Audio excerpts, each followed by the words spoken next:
Bom dia, estamos dando sequência à sessão clínica do Serviço de Neurocirurgia do Hospital Municipal Souza Aguiar. Esse é o nosso complexo hospitalar.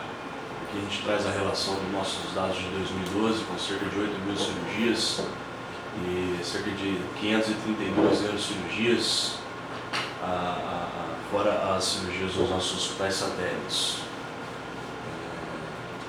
Hoje, eu sou César Augusto, eu sou médico residente do segundo ano da neurocirurgia e hoje o assunto é Fundamentos da Ressonância Magnética. Uma breve série histórica aqui sobre o assunto. A gente começa em 1873, quando Maxwell e depois disso Lorentz descreveram a teoria do elétron. Em 1887, Hertz descreveu a radiofrequência, e todos esses termos nós vamos usar mais um pouco à frente. Em 1920, Stern e Dirac, em sua experiência, determinou o conceito de momento angular intrínseco, ou spin, que seria giro em português. Em 1924, Wolfgang Pauli postulou que os núcleos comportavam-se como minúsculos ímãs, ou seja, eles geram o seu próprio campo magnético. Em 1945 e 1946, Bloch em Stanford e Purcell em Harvard, em trabalhos independentes, observaram que alguns núcleos, ao serem colocados em um campo magnético homogêneo, eles absorviam uma energia de uma determinada faixa de radiofrequência e depois eles eram capazes de reemitir essa energia quando restauravam o seu estado original, e isso se dá o nome de ressonância magnética nuclear, a esse efeito. E em 1953 já começaram a produzir os primeiros espectrômetros de ressonância, mas ainda sem uso para exames clínicos, muito mais para análises laboratoriais, ensaios laboratoriais. Em 1973, Paul Lauterbur publica a primeira imagem de ressonância de um objeto heterogêneo. E nesse caso, também nesse mesmo ano, foi publicada a primeira imagem de um tumor cerebral em ratos. Em 1977 vem a primeira imagem obtida por ressonância num exame clínico numa espécie humana. Em 1980, a primeira imagem de qualidade foi obtida na Universidade de Nottingham. Em 1981, começam-se os estudos com a ressonância em pacientes. Em 83, o primeiro sistema como a gente conhece hoje, um pouco menos moderno, obviamente, mas o primeiro sistema como é conhecido hoje, de ressonância magnética em Manchester, e em 1986 o primeiro sistema chega ao Brasil. Então, mais especificamente agora sobre o sistema da ressonância magnética, vamos fazer uma breve introdução sobre a física desse tipo de exame de imagem, e depois a gente parte para as sequências que a gente usa no nosso dia a dia. Então, o sistema de ressonância magnética ele é composto basicamente por cinco tópicos. A gente vai falar sobre o magneto principal, que seria o grande ímã, que gera o campo magnético da ressonância, do aparelho da ressonância magnética. A gente ainda tem as bobinas de homogeneidade, que elas servem para dar uma sintonia fina, mais ainda no centro desse magneto principal. As bobinas de gradientes é um termo muito complexo, eu não vejo a gente entrar em detalhes dele, mas eles mudam a direção desse campo no centro do magneto principal. E além disso, as bobinas transmissoras e receptoras de radiofrequência, que vão gerar os impulsos de radiofrequência e também vão receber esse impulso de radiofrequência para ir assim estar podendo gerar um sinal para os computadores, os processadores de imagem, para gerar a nossa imagem. Então esse daqui seria o magneto principal mais moderno que a gente poderia ver. Toda essa máquina a gente pode considerá-la como um grande ímã, seria o magneto principal. Trago uma foto aqui, onde a gente vê tanto um corte transversal do magneto principal. A gente tem basicamente dois tipos de magnetos principais. Os magnetos principais permanentes, onde tem um campo magnético um pouco mais baixo do que a gente usa para os exames clínicos, e tem os magnetos supercondutores. Por que supercondutores? Eles possuem uma camada, nessa camada de hélio líquido, onde uma temperatura muito baixa, próxima ao zero absoluto, há uma corrente de fios imersos nesse hélio líquido, uma corrente elétrica passando aqui e isso vai gerar um campo magnético. Como estamos muito próximos ao zero absoluto, quase não há atrito entre essas moléculas, então não há a energia dissipada. E circundado também por nitrogênio líquido para esfriar um pouco da energia dissipada. E aqui no centro a gente vai ter esse campo magnético principal. Aqui são os outros tipos de bobina, as bobinas homogeneizadoras e as bobinas de gradiente. Elas estão no centro do magneto principal, as homogeneizadoras fazendo com que esse campo se torne mais homogêneo, fazem uma sintonia fina do campo magnético principal.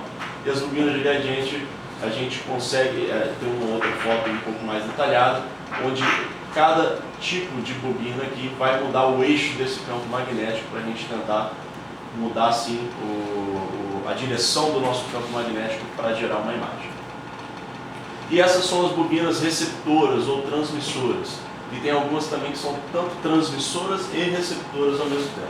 Essas bobinas são colocadas próximo à superfície que a gente quer estudar. Então eu trago aqui 3 exemplos de bobinas transmissoras e receptoras de crânio, com um capacete, então a gente coloca mais próximo à superfície onde a gente quer estudar, para a gente ter um detalhe maior daquele sinal, e aqui uma bobina de coluna. Antes da gente começar a falar sobre sequências, um conceito importante é o conceito de spin nuclear ou de polos magnéticos, que a gente viu que foi descrito por Stern em 1920. Foi visto, né? Isso é uma particularidade de cada elemento. Cada elemento tem uma grandeza no seu núcleo e essa grandeza faz com que a diferença dos elétrons e prótons, quando em número ímpar, quando em número pares eles se anulam, quando em número ímpar eles geram um campo magnético em torno de cada núcleo. E eles estão orientados na natureza ao acaso. Cada átomo nosso está orientado ao acaso com o seu próprio dipolo magnético. Quando a gente é submetido a um campo magnético externo, no caso aqui B0, a gente pode falar que esse campo magnético B0 é o campo magnético que o magneto principal está fazendo. A gente alinha a maioria desses spins no mesmo sentido do campo magnético externo. Alguns vão se anular, alguns vão no sentido oposto do campo magnético externo, e o restante, a maioria, forma um campo magnético no mesmo sentido do campo magnético externo. Mas nem todos, a gente não alinha ele diretamente no mesmo eixo do campo magnético externo. O alinhamento não é tão exato. Então o que vai acontecer é o que a gente chama de precessão, ou seja, o spin desse átomo, desse núcleo, ele tenta manter a sua direção no eixo do campo magnético externo, porém ele não é totalmente no eixo desse campo magnético externo, então ele faz uma rotação, uma rotação em direção ao campo magnético aplicado, e isso a gente dá o nome de precessão. E a precessão é diretamente relacionada ao campo magnético. Essa é a equação de Lamour, onde a gente tem a frequência de precessão, ou seja, a frequência dessa rotação em direção ao eixo do campo magnético externo, é diretamente relacionada ao campo magnético externo que a gente coloca. Quanto maior o campo magnético, maior a precessão desse spin. Na ressonância magnética, a gente usa somente o íon hidrogênio, ele é estudado na ressonância magnética. Esse é o núcleo básico para a gente formar uma imagem na ressonância magnética. Por que o hidrogênio? Pelo motivo de ser o íon mais abundante nos nossos tecidos. Além disso, ele tem um único próton, e esse único próton, quando submetido a um campo magnético externo, tem um momento magnético muito poderoso, ou seja, ele se alinha muito bem ao campo magnético externo colocado sobre ele. E além disso, tem uma intensidade do pulso de radiofrequência bem estabelecido, ou pouco variável. O que é isso daqui? Isso daqui é importante na geração do sinal da ressonância magnética. Ou seja, a gente vai alinhar o íon de hidrogênio ao campo magnético externo, e para gerar a imagem a gente vai dar um pulso de radiofrequência para causar um desequilíbrio nesse íon, e quando ele volta para o seu estado original alinhado com o campo magnético externo, ele gera um eco. Esse eco é reconhecido e gera a imagem. Aqui tem uma breve ilustração sobre isso, ou seja, a gente tem uma partícula que está alinhada com o campo magnético externo, um aparelho dentro do aparelho de ressonância gera um pulso de radiofrequência, o campo magnético ele muda de direção em 90 graus, e quando ele volta ao seu estado original, seja no eixo longitudinal ou no eixo transversal, ele gera um eco, e esse eco é recebido por uma antena receptora ou por uma bobina receptora no caso, e vai gerar a nossa imagem que os computadores vão processar. Então, antes da gente continuar ainda na sequência, um termo importante é a gente conhecer o T1 e o T2 de um tecido. Não é a mesma coisa que a imagem em T1 e a imagem em T2. Elas vão ser consequentes a isso. Então, o que é o T1 de um tecido? É o tempo que a magnetização, a gente pôs, você entra na máquina da ressonância magnética, que é um grande ímã. Todos os seus íons de hidrogênio vão ser alinhados com o sentido do campo magnético da máquina de ressonância. E aí é gerado um pulso de radiofrequência, no caso do hidrogênio, e esse campo magnético ele é direcionado 90 graus no eixo longitudinal. Então ele desce para o eixo longitudinal. O tempo que esse campo magnético leva para voltar para o seu estado original, quando ele completa 63% dessa volta, a gente diz que esse é o tempo T1 de um tecido. Então aqui a gente consegue ver, a gente deu um pulso, o campo magnético foi direcionado 90 graus no eixo longitudinal, e aqui ele começa a voltar. Quando ele atinge 63% dessa volta, isso a gente chama de tempo T1 de um tecido. Relaxamento T1 de um tecido. Então eu trago uma informação aqui que o T1 curto brilha em T1. Por quê? Um tecido que tem, isso daqui não é uma característica da máquina, é uma característica dos tecidos. Tá?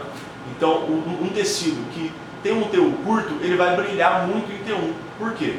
Não adianta eu dar um pulso de frequência, ele vem para 90 graus e eu dar outro pulso de frequência para ele voltar novamente a 90 graus, porque ele não volta. Eu tenho que esperar ele voltar para eu dar outro pulso. Então, quanto mais ele volta rápido, mais eu consigo gerar a imagem dele voltando e mais ele vai brilhar no T1. Tá? Então, aqui a gente vê o passo a passo. Os campos magnéticos estão alinhados. Imediatamente após um pulso de radiofrequência, ele vai a 90 graus. Pouco tempo depois, ele começa a voltar. E ele vai voltando gradativamente até se realinhar com o campo magnético externo. Quando ele completa 63% dessa volta, eu digo que é o relaxamento T1 do tecido. O relaxamento T2 do tecido é totalmente o contrário, é o oposto do T1. A gente dá um pulso de radiofrequência, ele vem a 90 graus, só que a gente vai aferir agora no eixo transversal e não mais no eixo longitudinal. Quando eu ainda tenho o meu campo magnético em até 37% do seu valor, eu digo que isso daqui é o relaxamento T2 do meu tecido. E para mim, aqui o que eu disse que é oposto ao T1 é o seguinte: a gente no T1, quanto mais rápido ele voltar, mais ele vai brilhar. Aqui é o contrário, quanto mais demorado ele voltar, mais ele brilha. Então tecidos que tem T2 longo, ou seja, ele demora mais para fazer essa recuperação, ele mais vai brilhar em T2. Então aqui a gente consegue ver, eu alterei meu eixo em 90 graus, ele começa a dissipar transversalmente. Quando ele atinge 37%, eu digo que esse é o tempo de relaxamento de T2. Então aqui está ilustrado também. Esse daqui eu acho que é um conceito, passar brevemente, é muito mais para os radiologistas em termos de fazer o exame para saber se aquilo realmente foi um T1 bem feito, se foi um T2 bem feito. Ele é um conceito que ele coloca na máquina para gerar a imagem. Então é tempo de eco e tempo de repetição, TE e TR. Tempo de eco é o tempo entre a aplicação do pulso da radiofrequência e a amplitude máxima daquele meu eco para receber o sinal. E o tempo de repetição é o tempo entre os pulsos de radiofrequência. Isso daqui é determinado na máquina para cada tipo de sequência para a gente gerar uma imagem. Então, entrando agora nas sequências da ressonância, a sequência T1, em propriedades físicas, a gente diz que ela tem um TE e um TR curto. E em características de imagem, a gente poderia dizer que é uma imagem mais anatômica, ou seja, ela preserva aquele aspecto macroscópico do encéfalo, substância cinzenta na periferia, substância branca na parte mais interna. E a gente ainda sabe-se que moléculas pequenas e lipídicas reorientam-se mais rapidamente, ou seja, eles têm um T1 mais curto, ou seja, eles voltam mais rapidamente ao eixo e conseguem receber novos pulsos de radiofrequência, então, consequentemente, brilham mais em T1. T1 curto brilha em T1. Então aqui uma imagem de ressonância de encéfalo, parte axial, a gente consegue ver essa imagem anatômica. Substância cinzenta na periferia, substância branca na parte interna. O líquor é escuro. Por que o líquor é escuro? A gente não sabe a particularidade do tecido, mas eu digo que ele é escuro por quê? Porque ele demora para voltar ao seu eixo. Então ele vai dar um hipossinal em T1. Imagens hiperintensas em T1. Eu trago principalmente essas 5 características que a gente sempre, quando vê algo que brilhou em T1, a gente pensar nessas características de imagem, ou seja, gordura, sangue, principalmente numa fase subaguda. Tem uma tabela mais à frente. O sangue, na parte neurológica, tem uma particularidade, existe uma classificação do sangue que, dependendo da fase dele, ele tem diferentes sinais na ressonância. Mas seria numa fase subaguda, ou seja, em torno de 3 dias de sangramento, esse sangue brilha em T1. Melanina, então a gente vê uma metástase que brilha em T1, pensar numa metástase de melanoma. Além disso, fluidos com alto teor proteico e mucina. Essas são as principais imagens hiperintensas em T1 que a gente tem que sempre lembrar quando vê uma imagem que brilha muito em T1. Então, gordura, sangue, melanina, alto teor proteico e mucina. Eu tinha mostrado uma imagem normal de uma ressonância e agora eu trago um caso interessante, que aqui é uma imagem corte axial de uma tomografia e um corte axial de uma ressonância magnética em T1. E a gente vê que brilhou em T1. Então pode ser uma daquelas 5 coisas: gordura, sangue, melanina, mucina ou alto teor proteico. Okay? Quando a gente vai para a tomografia, tinha uma imagem hipodensa, parecendo até o laudo dessa ressonância ou dessa tomografia veio como um pneumoencéfalo. Até parece realmente, mas vai para a janela óssea, não tem fratura, não tem nada que nos indique um pneumoencéfalo no meio do parênquima. E quando você vai aqui, você vê que brilhou em T1. Isso daqui é uma imagem muito característica de um cisto dermoide roto, que se espalha pelo espaço subaracnoide, causa uma meningite química, um quadro muito grave. Então, sempre quando vê algo que brilha em T1, lembrar principalmente aí da gordura. Essa é a tabela da classificação das fases do sangramento, do sangue em T1. E a gente divide em hiperagudo, agudo, subagudo tardio e crônico. E de acordo com isso a gente vai estar analisando as diferentes fases de degradação desse sangue, né? E com isso as diferenças, atenuações nas sequências da ressonância magnética. A sequência T2. A sequência T2, em propriedades físicas, ela tem um TE e um TR longo. E a gente disse que ela é em características de imagem, ela tem uma relação inversa da anatomia com um líquor hipertenso. Ou seja, a substância cinzenta ela está branca e a substância branca está mais hiperintensa, mais hipointensa, está mais escura. E T2 longo brilha em T2, como a gente já tinha dito. O T2 é muito bom para ver líquido, ele vê muito líquido, principalmente por conta das particularidades do líquido. Ele demora muito para voltar ao seu estado original, então ele brilha muito em T2. Então a gente consegue ver essas características da imagem. Substância cinzenta mais clara que a substância branca, uma inversão da anatomia e com líquor hiperintenso. Então, imagens hiperintensas em T2. Sempre pensar sempre em líquido. T2 é bom para ver líquido. É o que mais vai brilhar em T2. Então, água livre, o líquor, ou ligada a proteínas, como no edema, em processos inflamatórios, vão brilhar sempre em T2. Além disso, a gente vê gorduras e fluidos em geral, líquidos. Lesões muito vasculares, líquido. Ou sangue, líquido também. Ou seja, T2 brilha particularmente líquido. Aqui eu trago uma tabela com algumas outras substâncias que a gente vai analisar tanto em T1 e T2. A gente já vê aqui que eu tenho 3 que são hiper em T1. Melanina, mielinização e gordura. Eu tinha falado antes de melanina e gordura. Mielinização entra aqui. Ainda faltam, principalmente daquelas outras 5, faltaria aí o sangue, faltaria o alto teor proteico e a mucina, né? Então, ferro é hipo, a calcificação é hipo, e uma outra sequência que a gente vai falar mais à frente, para ver bem, calcificação é o SWI, e a hemosiderina depende da sua fase, então o sangue depende da sua fase, né? Essa é uma tabela para a gente pensar, mas o mais importante são aquelas 5 substâncias que a gente falou que brilham em T1. Outra sequência que a gente chama é a inversion recovery, que é uma propriedade física do aparelho de ressonância, que ele faz o seguinte: essa inversion recovery ela tem 2 tipos de sequência, a sequência flare e a frequência stir, que nós vamos falar um pouco mais à frente. São sequências pesadas em T2. Então a máquina de ressonância ela sabe o momento zero, o momento de magnetização do líquor quando ele está no eixo zero, ou seja, quando ele está no mesmo eixo do campo magnético externo.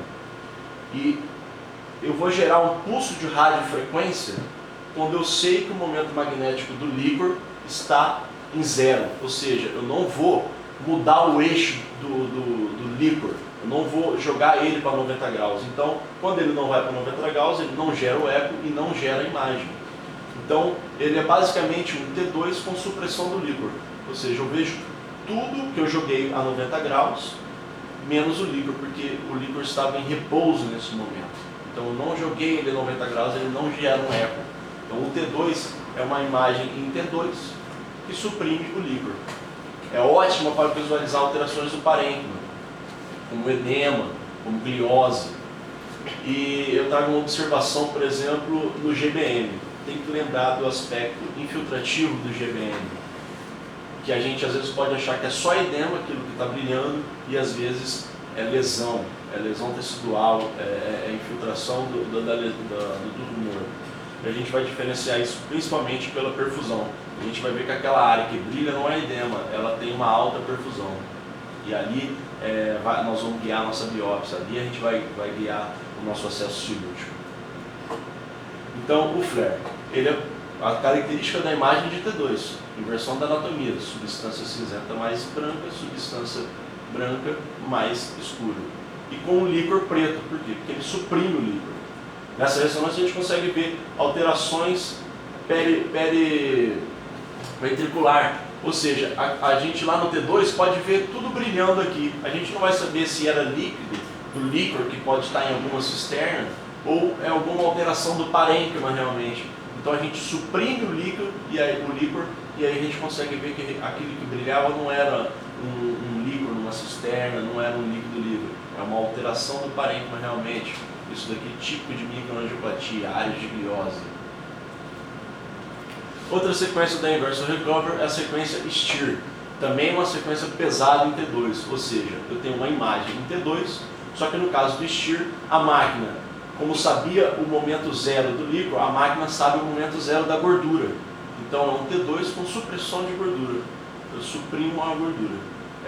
Nos nossos casos aqui é muito mais útil para a órbita, que a gente suprime o coxinho gorduroso da órbita, e é muito mais fácil a gente analisar as estruturas.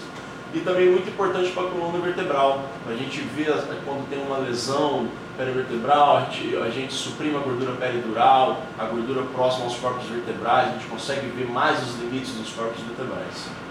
Essa sequência é a diferença do FAT7, que também é uma supressão de gordura, mas é feita em T1.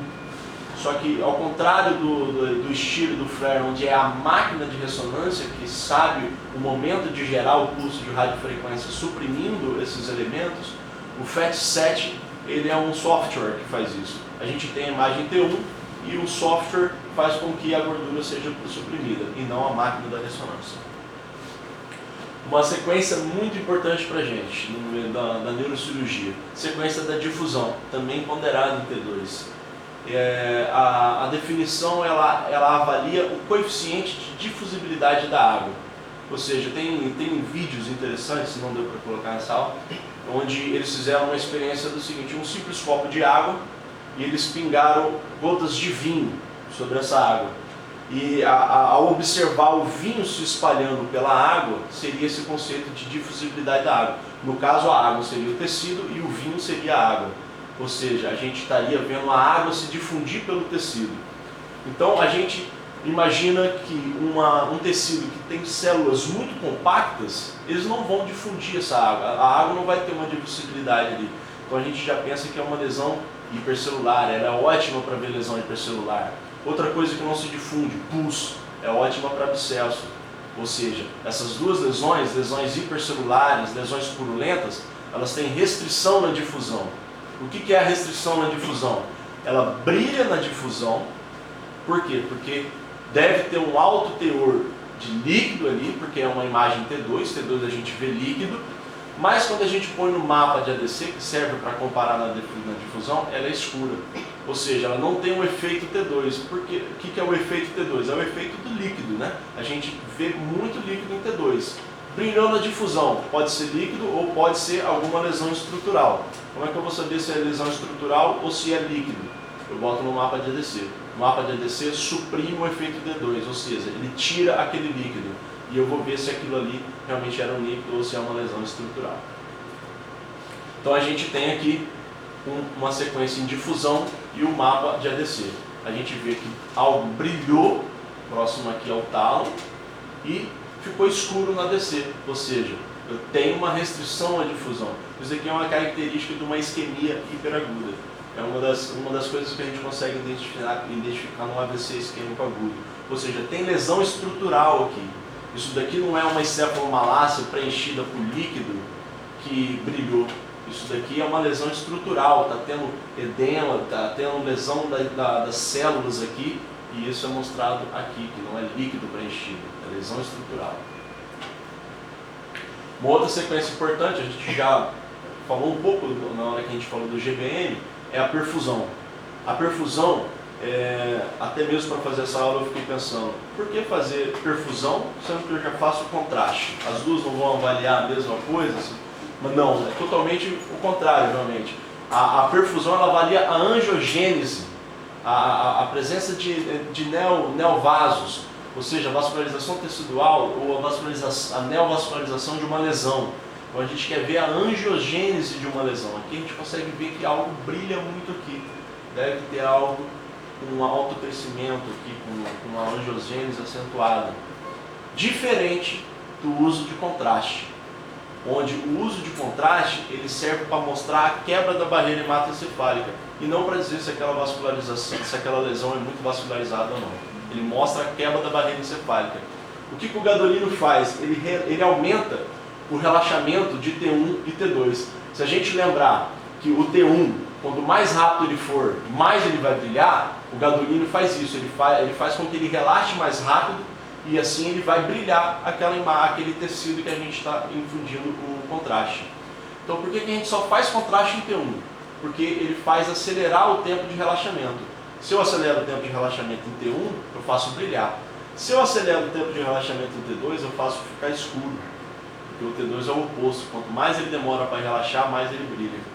Então por isso que não se faz contraste em T2, porque senão ficaria tudo escuro. Uma outra sequência importante é a sequência Bold, é um tipo de ressonância funcional. Para nós, neurocirurgiões, eu também considero uma sequência fundamental para alguns tipos de lesões. Ou seja, ele vai avaliar a oxi e a desoxihemoglobina. Ele vai avaliar o consumo de O2 naquele tecido, naquela área que a gente quer estudar. Ele é um exame dinâmico. Poderia dizer aqui que nessa imagem, poderia estar próximo à área motora do nosso pé. Poderia estar pedindo para o paciente movimentar o pé. Estou vendo que aqui está tendo um consumo de oxigênio. Então estou vendo que aqui é a área motora do nosso pé. Se existe uma lesão próxima daqui, eu vou saber o prognóstico desse paciente, vou saber por onde eu vou poder fazer a nossa excisão cirúrgica. Então serve para avaliar áreas eloquentes para o preparo cirúrgico. E brevemente sobre uma sequência mais recente, que é a espectroscopia. Né? É diferente das outras sequências, ela não gera imagem, ela não gera a foto do nosso tecido que a gente quer estudar. Ela vai gerar gráficos, ela vai fazer uma leitura química dos compostos biológicos daquele tecido, da determinada área que a gente quer estudar. Então, a creatina, serve como uma base para a comparação dos outros elementos químicos.